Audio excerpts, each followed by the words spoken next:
Nabi Muhammad sallallahu alaihi wasallam beliau bersabda, khairukum man tala umruhu wa hasuna amaluh. Orang yang paling baik di antara kalian adalah orang yang umurnya bertambah, amalannya pun bertambah. Orang yang panjang umurnya dan baik amalannya, merekalah orang yang mulia di antara kalian. Maka kebaliknya, orang yang paling buruk di antara kalian adalah orang umurnya nambah, ibadahnya enggak nambah. Na'udzubillah, malah maksiatnya yang nambah. Umur semakin tua, enggak semakin soleh, malah semakin tua, semakin enggak karuan. Ini orang yang paling buruk di antara kalian, kata Nabi Muhammad sallallahu alaihi wasallam. Mari, kalau kita orang mukmin yang sempurna, tambah umur, tambah ibadah, tambah soleh. Amin ya rabbal. Tahun yang akan datang ini, jauhkan dari diri kita semua bentuk kemaksiatan. Dan paling buruknya kemaksiatan adalah maksiat syirik. Menyembah selain Allah subhanahu. Insya Allah di Madura nggak ada yang syirik. Amin Allahumma. Tapi di Madura ada yang umroh istiqomah, Gunung Kawi ya istiqomah. Kadang repot. Kalau sudah percaya dengan hal-hal yang bau mistik,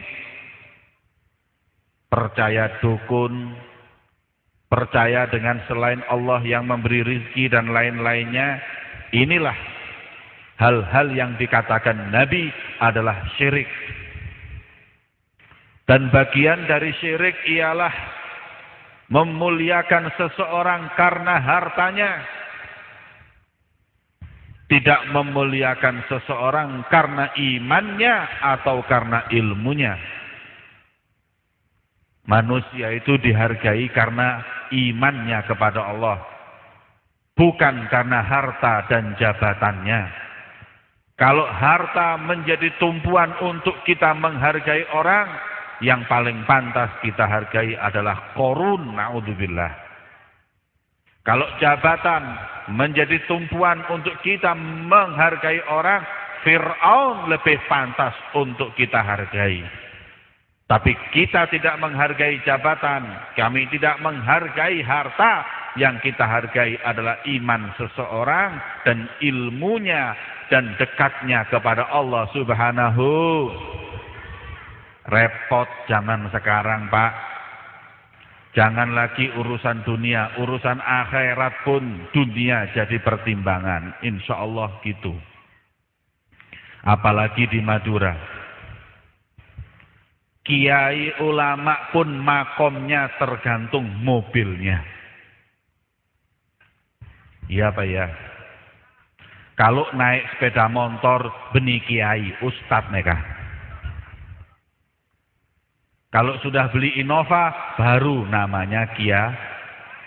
Kalau naik Alphard, wali Allah.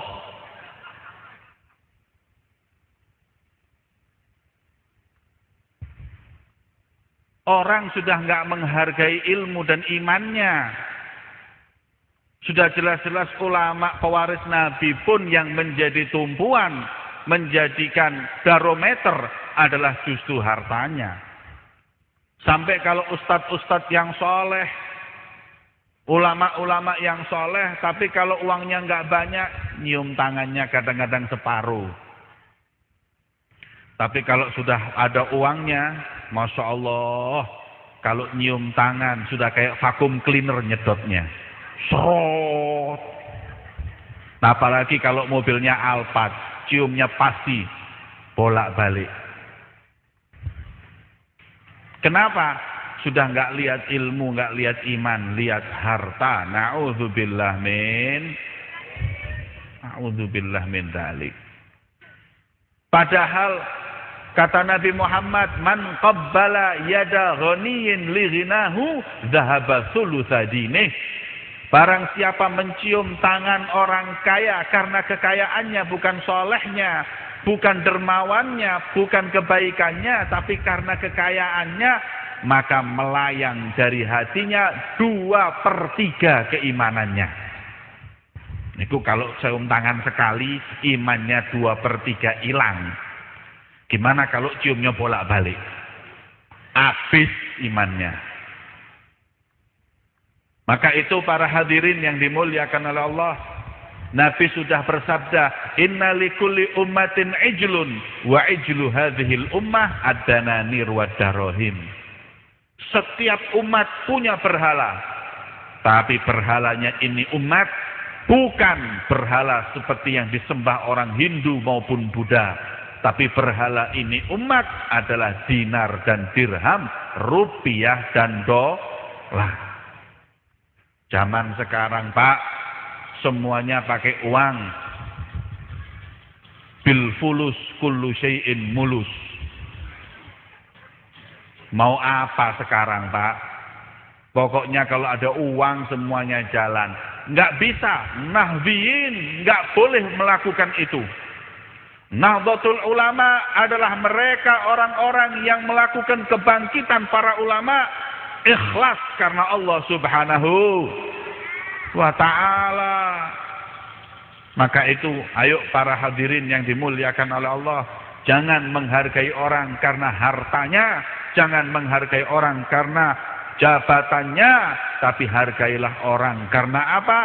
Dekat dan imannya kepada Allah Subhanahu. Semoga kita insya Allah dijauhkan oleh Allah dari segala bentuk sifat syirik tersebut. Amin ya rabbal alamin. Hadirin yang dimuliakan oleh Allah, itu pertama adalah syirik yang harus kita jauhkan. Dan yang kedua, dari kemaksiatan yang mesti kita jauhkan, Nabi Muhammad SAW mengingatkan kepada kita adalah jangan sampai durhaka dengan orang tua. Man asbaha murdiyan li muskhitan liwalidayhi fa'ana anhu sakhit.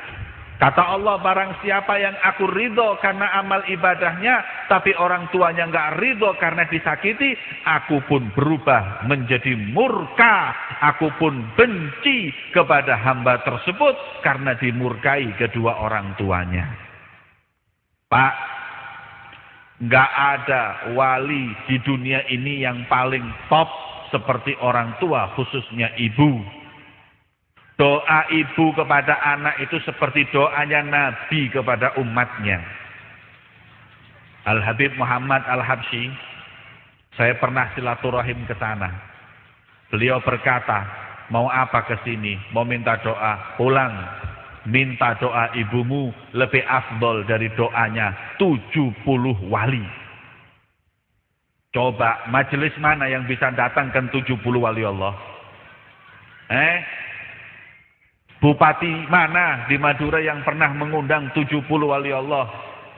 Berapa itu dananya untuk mengundang orang sebegitu banyaknya? Tapi kalau kita punya ibu, hanya satu doanya seperti 70 wali Allah Subhanahu. Tapi kadang-kadang kita yang nggak bisa menghargai orang tua. Niki kadang-kadang di Madura, banyak orang di Madura kalau sama kiainya Masya Allah jalannya mundur. Kalau salaman Masya Allah sandalnya dicopot. Memang orang Madura hebat kalau untuk menghargai ulama, persis seperti ada yang di kitab kuning. Tapi yang nggak benar, sama kiainya ihtiram, sama kiainya menghormati, sama orang tua nggak menghormati. Niki keliru. Kalau sama kiai jalan mundur-mundur, tapi kalau sama ibunya yang dimundur-mundur. Ibu disurung. Niki kebalik. Ibu mesti dihargai. Salaman sama ibu balak-balik. Jangan mengeraskan suara, merunduk sebagaimana yang kita lakukan untuk para alim ulama. Lah kalau menghargai kiai aja seperti itu, bagaimana dengan menghargai orang tua? Enggak masalah. Menghargai kiai itu bagus, menghargai ulama karena pewaris Nabi Muhammad sallallahu alaihi. Tapi kalau menghargai ulama ya jangan keterlaluan. Kadang-kadang menghargai kiai dan ulama agak berlebihan. Saya berapa saat yang lalu diundang di Lamongan, acaranya Nahdlatul Ulama. Di Masjid Jami', Masya Allah. Begitu turun, saya sama satu teman saya, kiai. Tapi kiai ini agak pendek, lumayan saya lebih tinggi dikit. Ketika turun dari mobil, banser langsung turun. Ketika banser turun, tangan kanan saya langsung dipegang, tangan kiri dipegang. Saya tanya, sampean banser apa KPK? Saya ini Habib, bukan Fatonah. Memang caranya megang ulama seperti megang koruptor apa?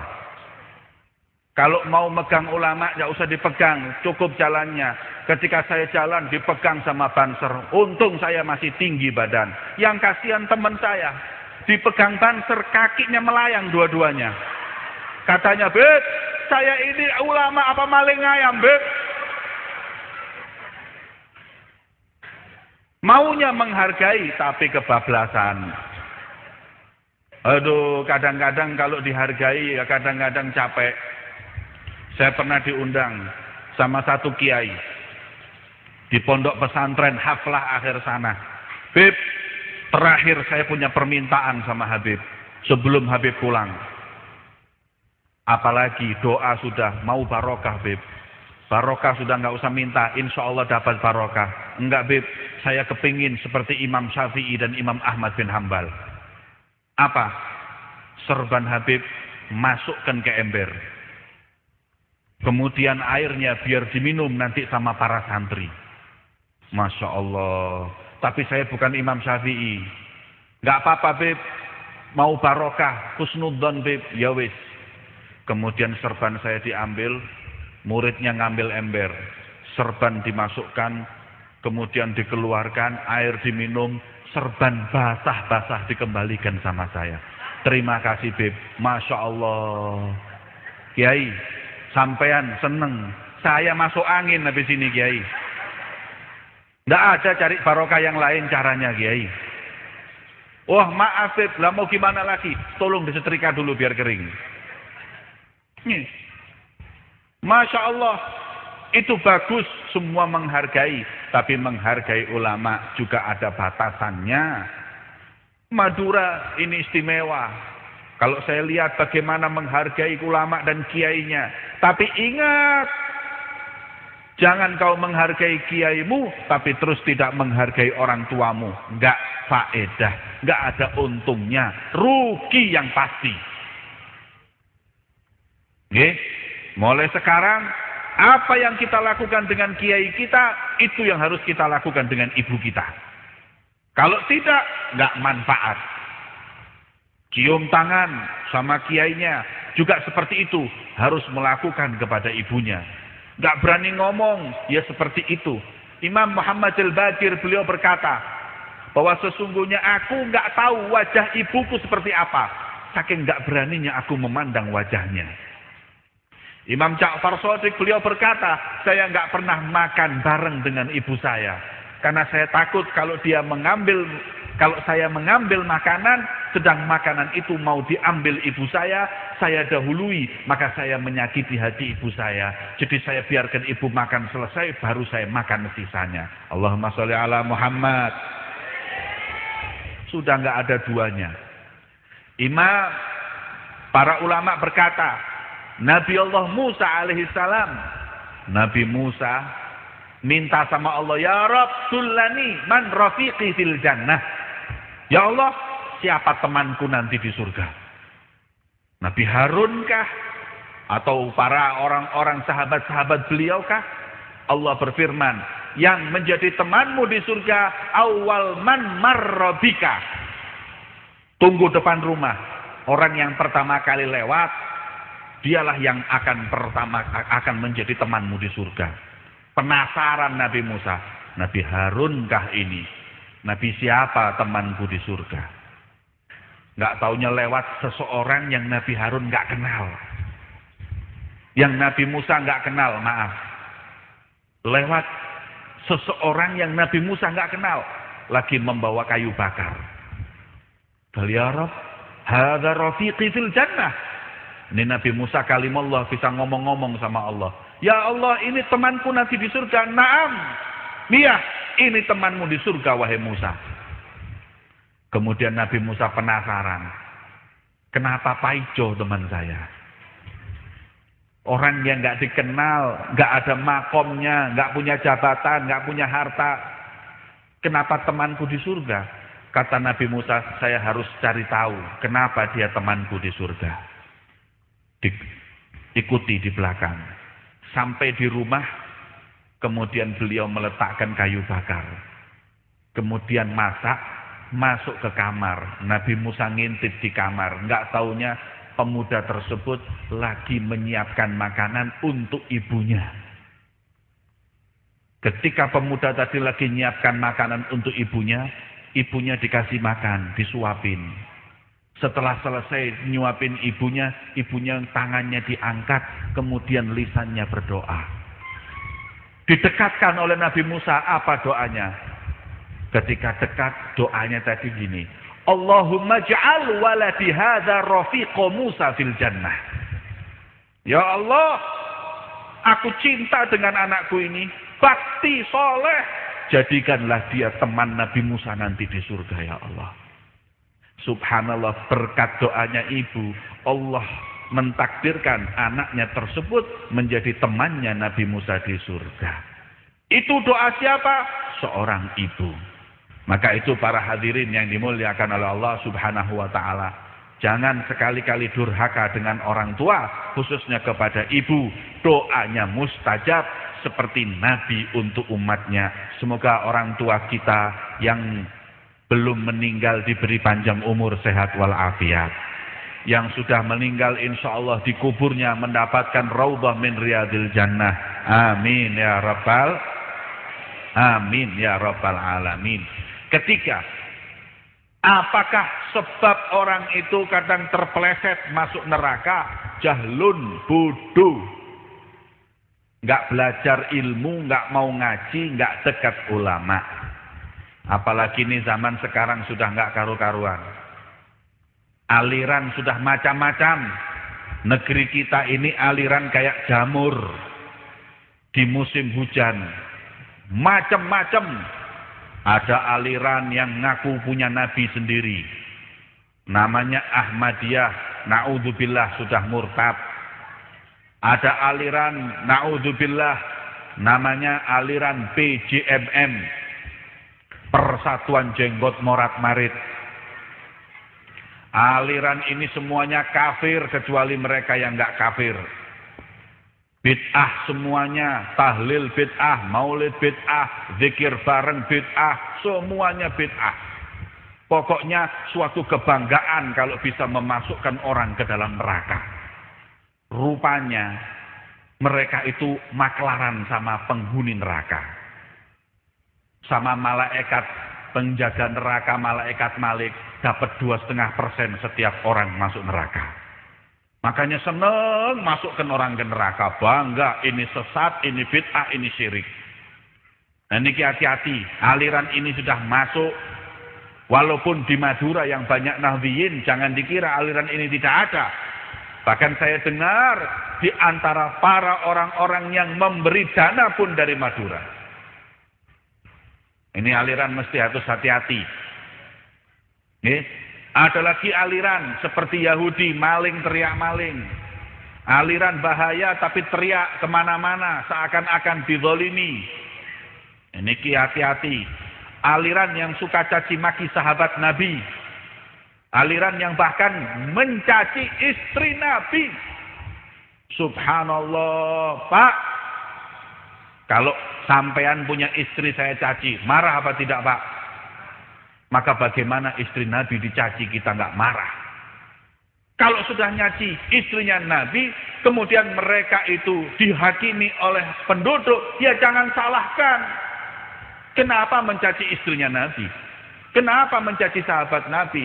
Tapilah mereka yang karena sedikit, kita nggak pakai akhlak yang bagus, akhirnya maling teriak maling. Maka yang hati-hati, sebaik-baiknya cara, pakai cara Nahdlatul Ulama, nggak usah pakai kekerasan. Jadilhum billati hiya ahsan. Kalau dipakai kekerasan, tambah menang, tambah banyak, tambah orang penasaran. Jadi akhlak yang baik, akhlak yang diajarkan Nabi Muhammad Shallallahu Alaihi Wasallam. Hati-hati Pak, ini sudah jelas aliran seperti itu. Ada yang radikal, ada yang liberal, ada aliran semua agama benar, semua halal, nggak ada barang haram. Ini aliran itu juga ada, bahkan kadang-kadang di tengah Nahdlatul Ulama.